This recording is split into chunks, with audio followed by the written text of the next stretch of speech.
How does a store track what sells? How do they keep track of their inventory? How do they know how to order month to month? Let's dig into that a little bit.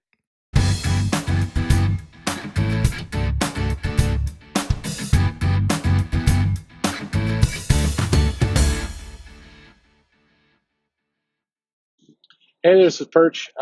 So let me talk a little bit about kind of how you should think about comics and in terms of sales, because I think I've gone into this a few times with different facts, videos, and other things. But there's this very weird kind of bubble that exists on social media and on YouTube around sales, and people use kind of one glance at the numbers, one slice of how the numbers work, and they make up their opinions about how things are. And like any good reporter, news person, somebody, and there aren't many of them out there right now. Like any good person, the right answer is to first separate your personal biases from reality and facts.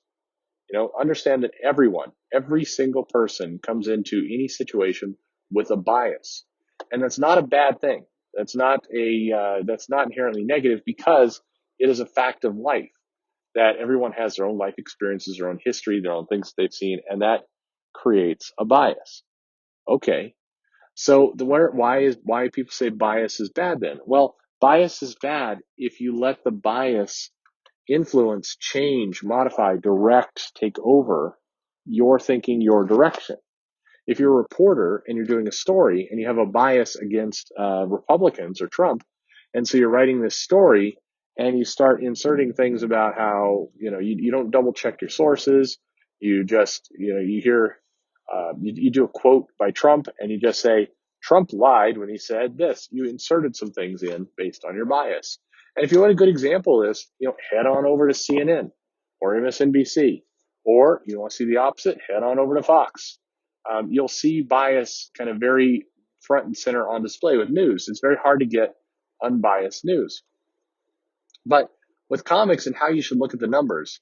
So first off, you think like a comic store for a second. If you want to talk about profitability and what's selling, what's not, and how's the market doing, and all the rest, if that is your premise, then the first thing you need to do is get rid of your bias of which titles you like or do not like, and go for facts. And the best way to go for facts is, how many comics does it take to generate money at a comic shop? And here's something, you can do this exercise for yourself. Okay, and here's how you do it. Open up Excel. It would be a great tool to use. Then go to one of the comic listing websites. Somebody's going to tell you, here are all the comics that came out this week. Okay, and just copy paste. Just take those titles, copy all the titles and their prices, and throw them into Excel. Title in one column, prices in the next. Then in column number 3, put in the number, 40%. Okay, let's say 40%. We're going to use that number to generate the take for the retailer. Now, it's a low number, but what I'm trying to do is weight.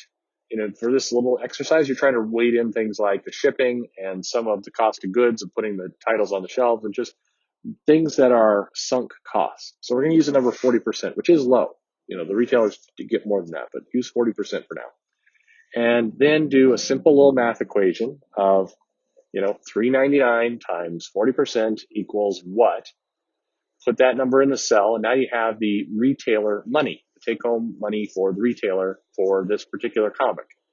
And yes, if you're watching you want to be specific, different retailers give different cuts, and there's incentive programs. There are a lot of ways. But like I said, this is a fun little quick, emphasis on the word quick, exercise you can do at home. Okay, now you got all the prices, what the retailer take in a column. Then next to that, what you're going to do is you're going to type in a number. And you're going to type in a number based on how many copies the store ordered, or the customer bought. It's a better way to put it. How many copies actually went out the door as a purchase.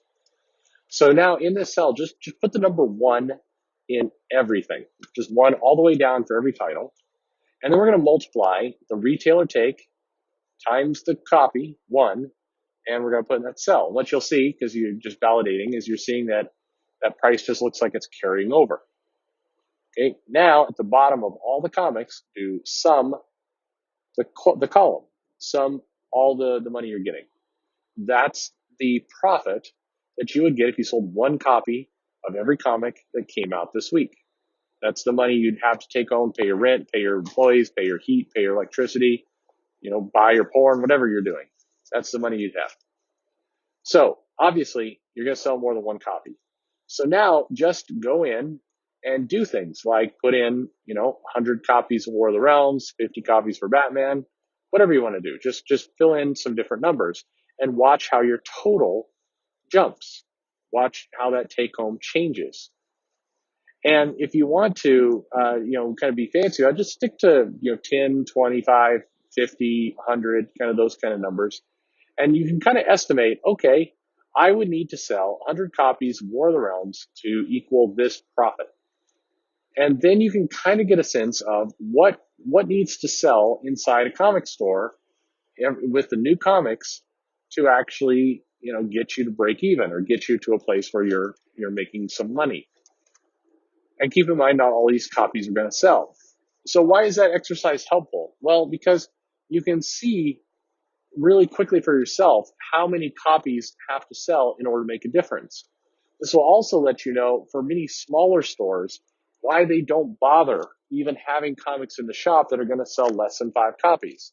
Because the sheer work of ordering that unique copy, bringing it in the store, putting it on the shelf, and dealing with it as a SKU, it's not worth it. It's not worth it when you're managing so close to budget or so close to revenue. So, but you'll also see, and this is where you kind of go and you look at, hey, what sells? What happens if, this issue of Batman sells 100 copies versus 150 copies? What's the impact? How much does it change? What does it mean to the store?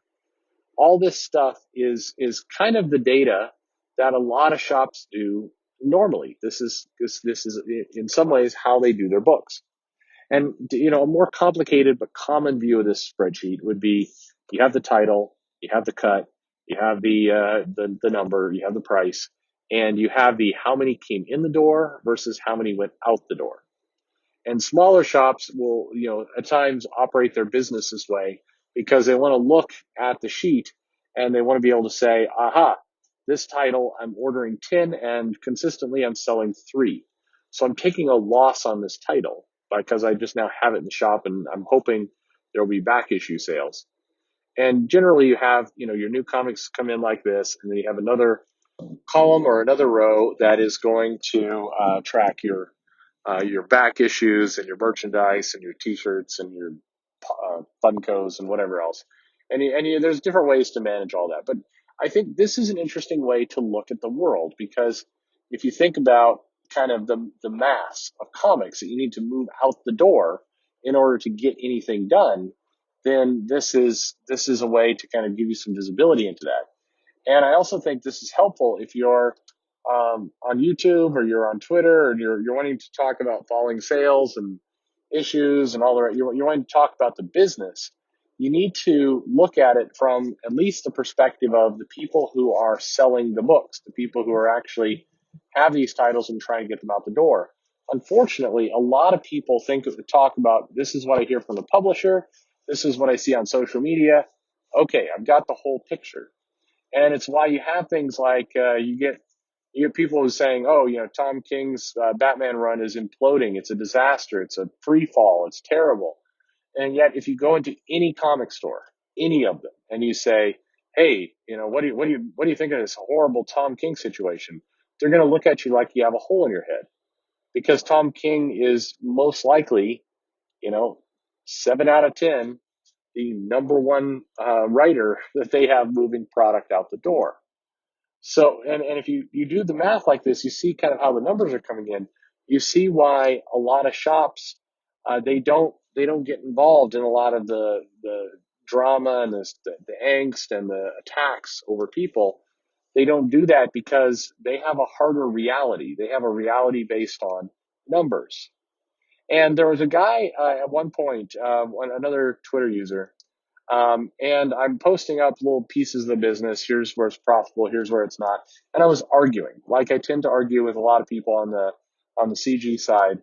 about it was somebody. It's probably Tom King. In all honesty, it was probably King, or maybe it was Kelly Thompson or somebody. And the response I got was the most condescending, dopey response I got, saying, "Hey, Perch, you're a nice guy, but you just don't.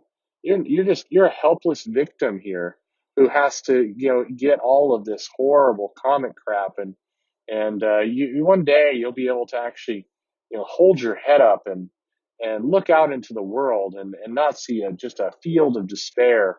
But you poor little boy, you just you don't get it because you have to sell these books, so you're a helpless victim."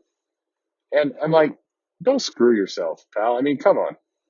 The person talking has zero idea of how the business actually works. You've got a bunch of people who come up and they want to talk about things based on kind of the movement and the outrage and the trending and all the rest on social media, and they forget the spreadsheet. They forget the hard numbers of what actually works.